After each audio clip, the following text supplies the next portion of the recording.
Hello again, everybody. This is Rocketrickj18 from the launching pad. And today I'm going to continue, after a brief hiatus,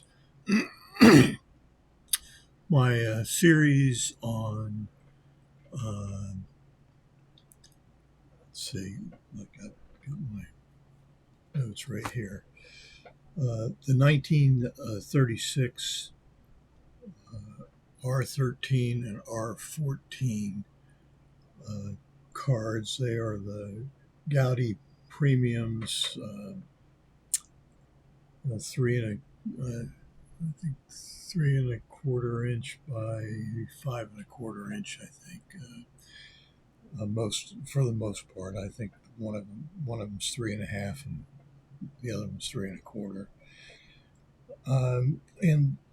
and these are known more commonly as the wide pen. That's the R314, and the fine pen. Now, the fine pens are not Goudey's; they're National Chicle in the American Card Catalog.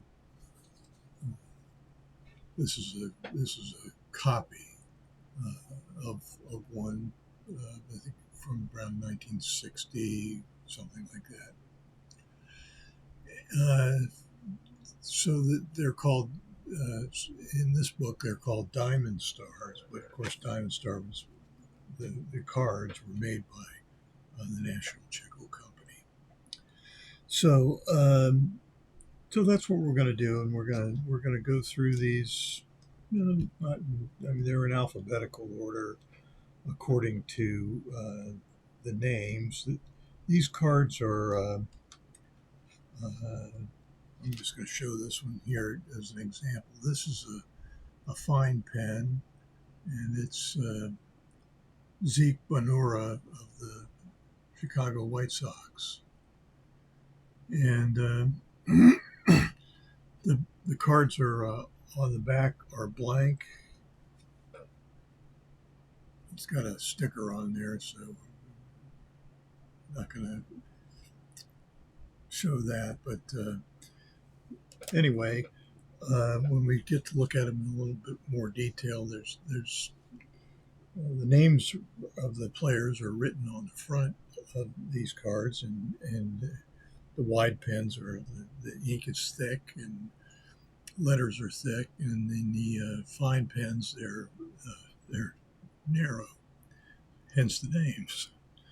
The names sort of tell you which is which, don't they? These cards were all issued in the main in 1936, although the wide pens, there are at least 5 types, and they're the type 1 is the again, I'm just going to show you an example of one down here at the bottom. You can't read it, but it says litho in USA. So that's how you tell a type 1. The type 2, there are no borders. So it's same picture, usually the aspect has changed a little bit. I think they're in the type 2, the subject is a little larger because you have this extra area to print the photograph. In type 3, they're very similar to the type 1s, except they don't have this litho in USA on them. So that's how you tell a type 3 from the type 1. A type 2 is obviously visually different. And then the type 4 is has a sort of a creamy, that's how it's described, cast to it, as opposed to the more white of the previous three types. And they were made in 1937 or issued for the most part in 1937. And then the Type 5s are just like the Type 4s, except that they feature Canadian players from the International League. So I think there are maybe some other types I'm not really familiar with. They're much scarcer though, and uh, not likely to run across them. They're not mentioned in the sort of the only book that I know where these things are talked about very much. And so this is Vintage Baseball Cards, Standard Catalog. And that's where they talk about some of these sets. Okay, I got the auto tracking, so you're getting a treat to that. Okay, so those are the fine pens are not as so many changes. They're basically just the one type that I'm aware of, and but they're interesting nevertheless. So let's turn down the cards or turn down the camera, and we'll also make some adjustments as we normally do.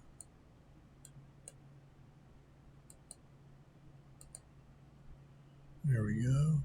And we can zoom in a little bit.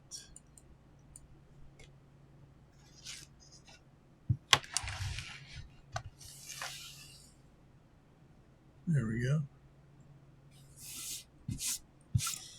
A little eraser dust there. So the first card we're going to look at is the Zeke Bonura, and if you saw my part one of this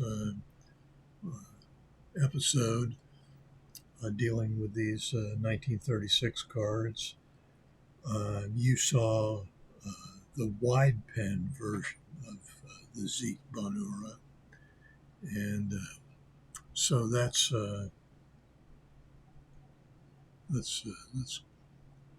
we got there we go. That's a little bit better, I think.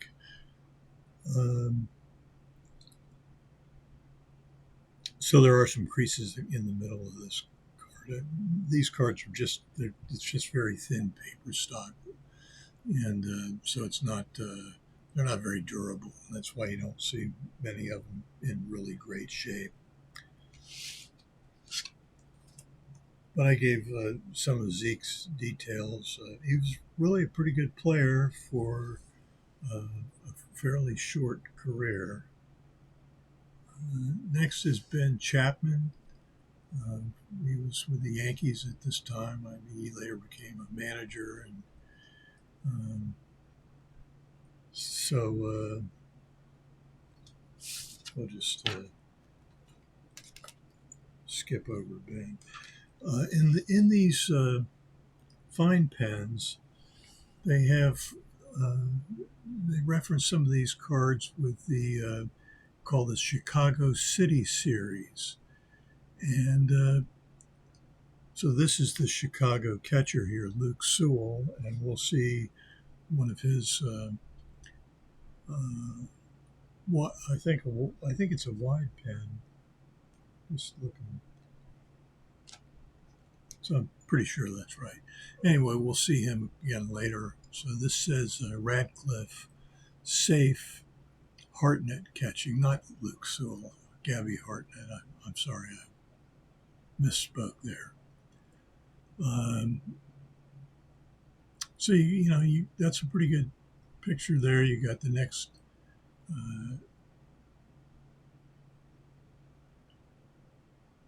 the batter there, and the runner sliding in, the catcher Hartnett, and then the umpire calling him safe, calling a runner safe. I assume that these Chicago City series, since normally the Cubs and the White Sox wouldn't play each other unless they were in a World Series, and I don't know when that might have happened. The White Sox really weren't in the World Series a whole lot, but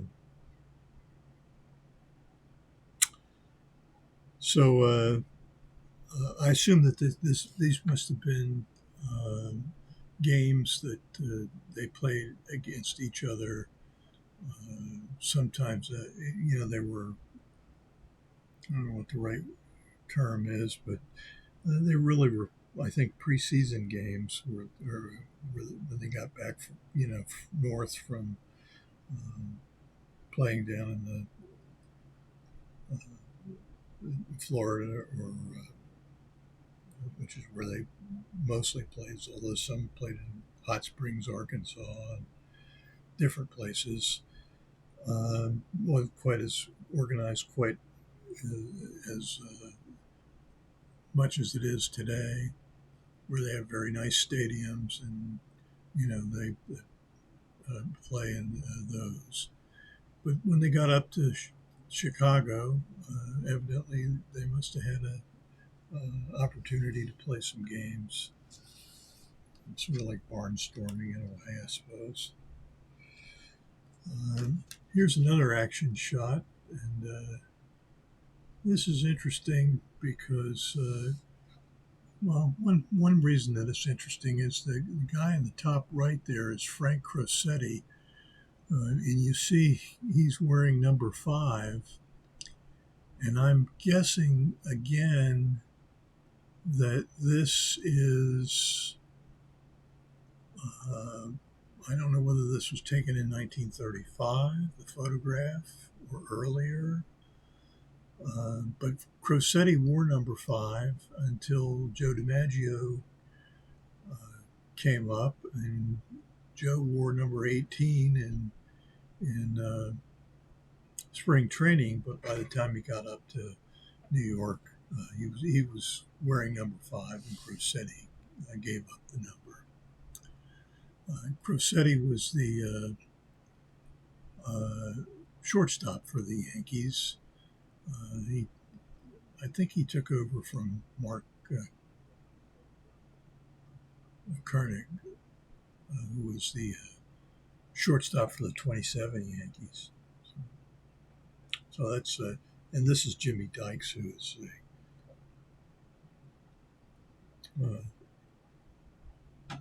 I think he might have been a first baseman.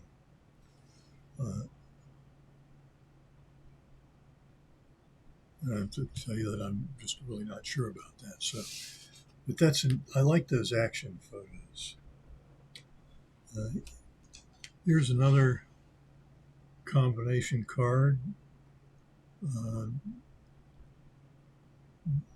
These combination cards were really featured more in these two sets, the R313 and R314 sets, because that was a very uncommon thing to do with the baseball cards themselves. So this is Gabby Hartnett and Lon Warneke. And that was when Warneke was with the Cubs.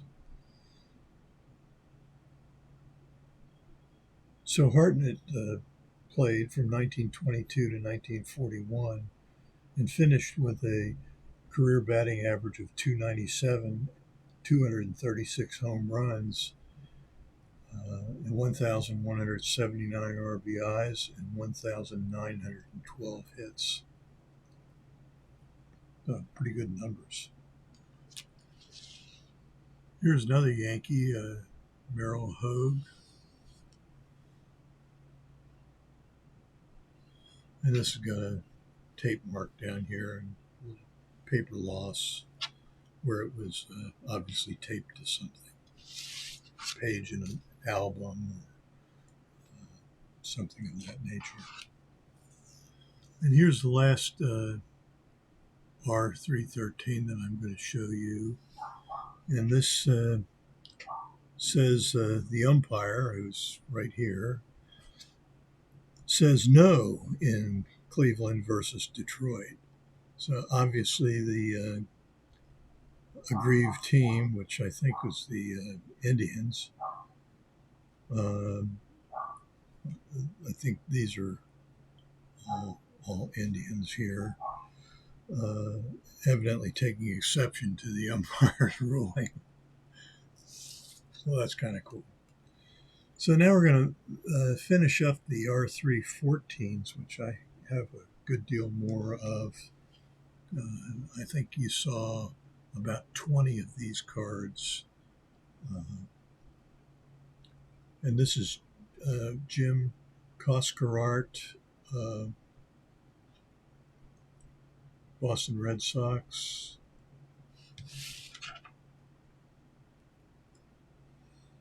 And here's a great Cleveland pitcher, Mel Harder.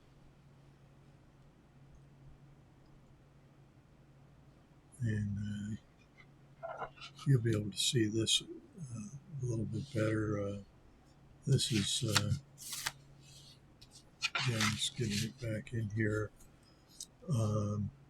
So Mel Harder won 223 games, lost 186 with an earned run average of 3.80, and he played for 20 seasons. 1928 through 1947.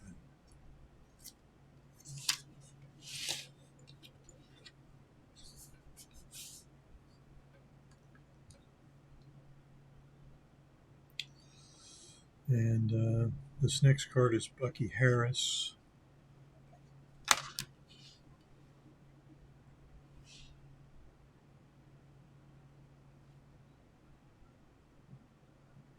Mostly known as a manager.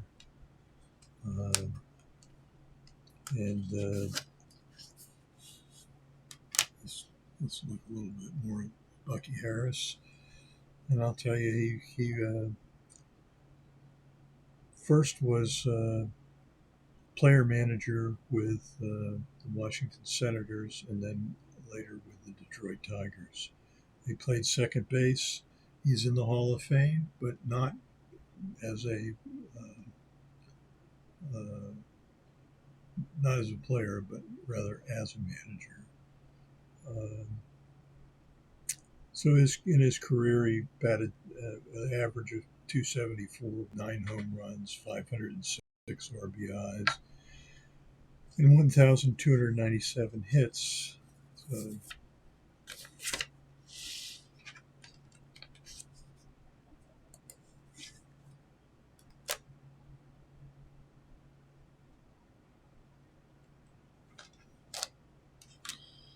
and this is Hall of Famer Chuck Klein, and he's wearing a Cincinnati uniform.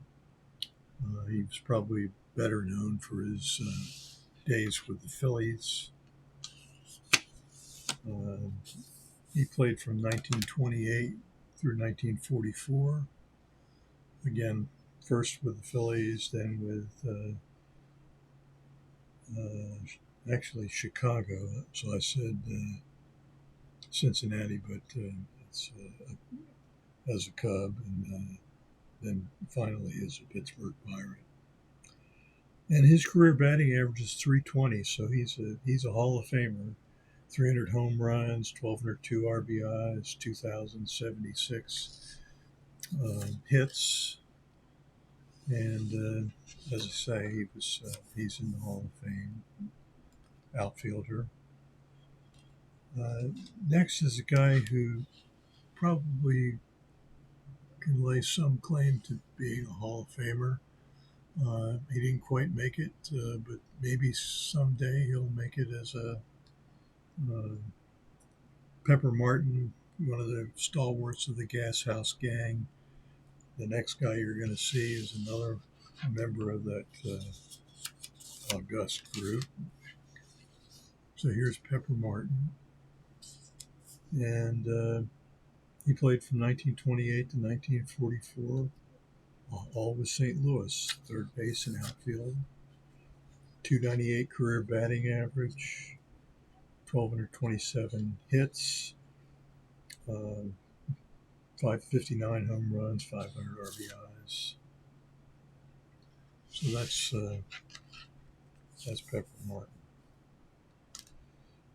The next guy is a Hall of Famer, and that's Joe Medwick, or Ducky Medwick, with the Cardinals. Last National Leaguer to win the Triple Crown, which he did in 1937. 1932 to 1948, played with St. Louis, Brooklyn, and the New York Giants. 324 career hitter, 205 home runs, 1,383 RBIs, 2,471 hits. And he played in the outfield, mostly in left field. He's probably maybe most famously known as the guy who's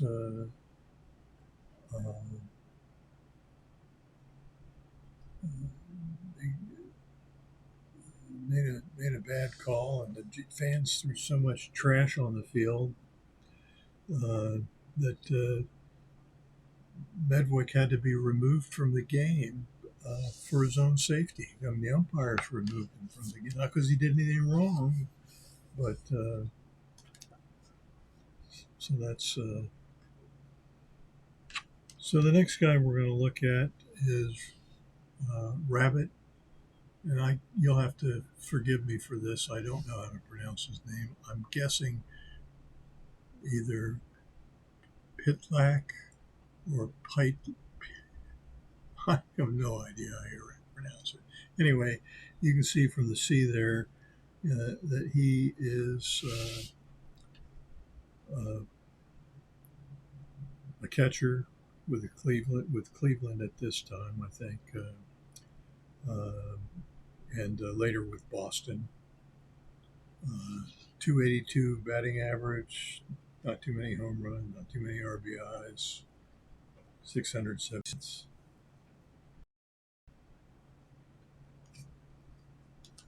That's Rabbit. Here's Luke Sewell. I mentioned him earlier. He's a White Sox catcher. He is the brother of Joe Sewell, who is a Hall of Famer. Luke played a long time with a lot of teams, didn't accumulate much in the way of statistics. Started with Cleveland, went to Washington, Chicago, and St. Louis. 259 career batting average with, just not very many home runs or RBIs. The next guy we're going to talk about is Bucky Walters with the Philadelphia Phillies, then later with Cincinnati, and I think the Boston Braves. Pitcher, 198 and 140, so not bad. Played from 1934 to 1950 with so that's Bucky Walters. Here's another Hall of Famer, and this is Pittsburgh Pirate great Paul Waner, 3,000 club as a hitter. Of course, his brother was a famous right fielder. He's a right fielder, and Lloyd Waner was a center fielder. He played 22 seasons, 1926 to 1945, and mostly with Pittsburgh, but towards the end he played with Brooklyn, Boston, again I believe it was the Braves, and the New York Giants. Uh, his career batting average 333, 112 home runs, 1,309 RBIs, 3,152 hits. You know, when I was growing up, there were only I think I want to say 17 people with 3,000 hits. So he was one of them, along with guys like Ty Cobb, Honus Wagner, and others. Um, so, and it was thought and felt that if you accumulated 3,000 hits, you were a sure lock to be in the Hall of Fame. 500 home runs, 3,000 hits. Those guys were in, probably on the first ballot. Lou Brock was a little controversial. Great base stealer, but he was the first. I'm pretty sure this is true. The first person to accumulate 3,000 hits while batting less than 300. So, but anyway, that's Paul Waiter. We've talked about this guy in earlier videos, Lon Warnicki. You can see he's pictured with the Cubs. Of course, he was also with Boston, I believe. Maybe not. Maybe it was St. Louis. It says here Chicago, St. Louis, and then back to Chicago. He had a terrific one-loss record, 193 and 121 with a 3.18 earned run average. So there's an awful lot of people who I think believe that he's worthy of being in the Hall of Fame. This next fella is Whitlow Wyatt, or Whit Wyatt. And he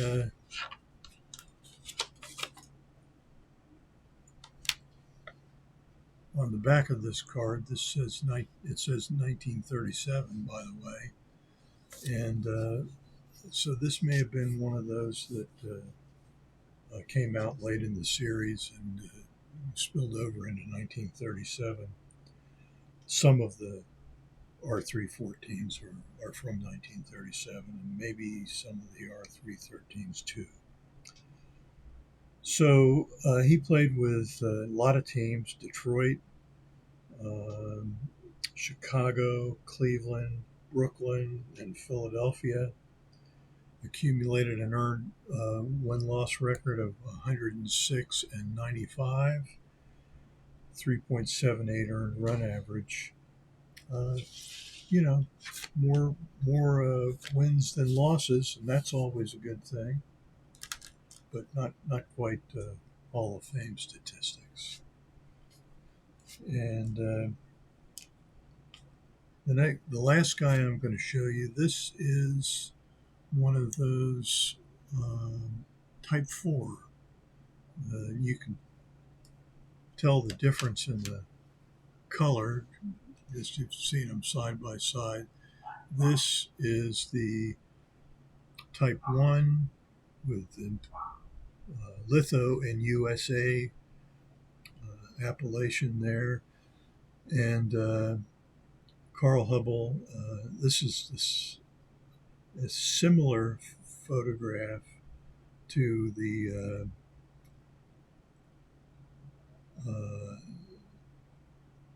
33 Goudey, and maybe also the same photograph might have been used to do the artwork for the Diamond Star set. So these images got used more than one occasion. But like I said, no litho in USA, creamy color, a cream color to that, not quite sepia, but I may be kind of leaning in that direction against the more whiter versions of the Type 1, 2, and 3. So that makes this a Type 4, I'm relatively sure. So that's what I have to show you. And with that, I'll put an end to this video. And we'll jump my smiling face. I'll try to post this right now. And I hope you enjoyed it. That's the end of the 1936 R313 and 314. I have some other cards that I'm going to show you in a later video in the same R series, and they're I'll tell you more about them later. And there are also some 1936 Goudeys. There aren't very many 1936 Goudeys. I think 25 or maybe 26, but I think it's 25. And they used the same photographs that are in the R314 cards, which is kind of interesting. Again, they look exactly the same. It's the same photograph, just a much smaller version.